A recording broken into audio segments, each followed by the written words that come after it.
বন্ধুরা 24 ঘন্টার মধ্যে ওবিসি সার্টিফিকেট পাওয়া যায়।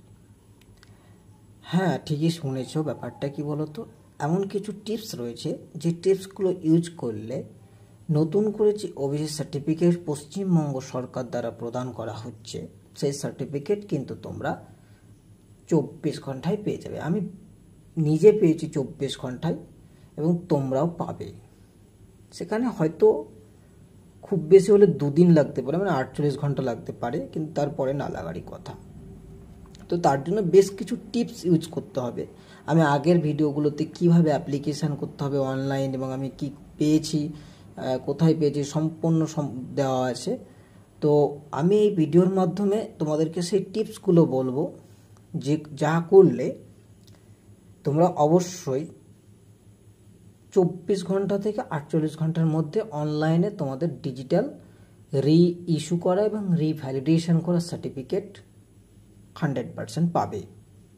তো তার জন্য তোমাদেরকে বেশি কিছু করতে হবে না, মাত্র 4টা কাজ করতে হবে। এখানে ফিল আপ করে নিলে ফর্মটা, তারপরে তোমরা তোমাদের যে সমস্ত ডকুমেন্টগুলো দরকার সেটা আমি অলরেডি আগের ভিডিওতে বলে দিয়েছি।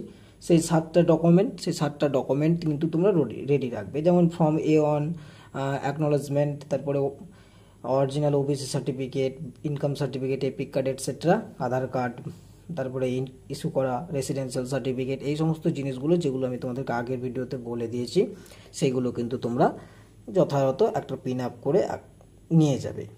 প্রথম যে কাজটা করতে হবে, একটা হাতে লেখে অ্যাপ্লিকেশান লিখবে বিডিও সাহেবকে, যদি বিডিওর আন্ডারে হয়, যদি এসডিওর আন্ডারে এসডিওকে, যে তোমার কেন দরকার এমার্জেন্সিটা, সেই কারণটা উল্লেখ করে। কারো যেমন নিট অ্যাসপারেন্ট যারা রয়েছে তাদের নিটের জন্য কাউন্সিলিংয়ের জন্য, যারা ভর্তির জন্য ভর্তির কাউন্সিলিংয়ের জন্য, যাদের ডকুমেন্ট ভেরিফিকেশন রয়েছে কোনো একটা জায়গায় চাকরির পরীক্ষায় তারা তার জন্য, কারো ভাতার জন্য হলে সেই রকমভাবে সেই ডকুমেন্টটা দিয়ে একটা সাপ্লিমেন্টারি ডকুমেন্ট সাথে লাগিয়ে একটা তোমরা অ্যাপ্লিকেশান করবে। ডিরেক্ট বিডিও অফিসে কিংবা এসডিও অফিসে গিয়ে সেটাকে ফরওয়ার্ড করে নেবে। ফরওয়ার্ড করার পর ডকুমেন্টটা কিন্তু তোমরা সবগুলো যেটা পাঞ্চ করে সব ডকুমেন্টগুলো নিয়ে গেছিলো সেইটা বিডিও অফিসের কাছে ফরওয়ার্ড করিয়ে নিয়ে তোমরা জমা দিয়ে রেখে চলে আসবে না।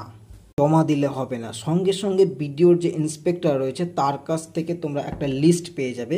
সেই লিস্টটা নিজে দায়িত্ব নিয়ে এসডিও অফিসে চলে আসবে, যারা এসডিওর আন্ডারে। আর যারা এসডিও তো সঙ্গে সঙ্গে ওই ডকুমেন্টটা দেখালে পেয়ে যাবে, যে তুমি কেন দরকার সেটা দেখালে সঙ্গে সঙ্গে সেদিন এসডিও দিয়ে দেবে। আর যদি বিডিওর আন্ডারে হও তাহলে অবশ্যই একটা স্লিপ দেবে, সেই স্লিপটা নিয়ে সঙ্গে সঙ্গে এসডিও অফিসে আসবে, মানে একটা লিস্ট দেবে এবং সেটা এসডিও অফিসে দেখালে 100% সার্টিফিকেট দিতে বাধ্য করেছি।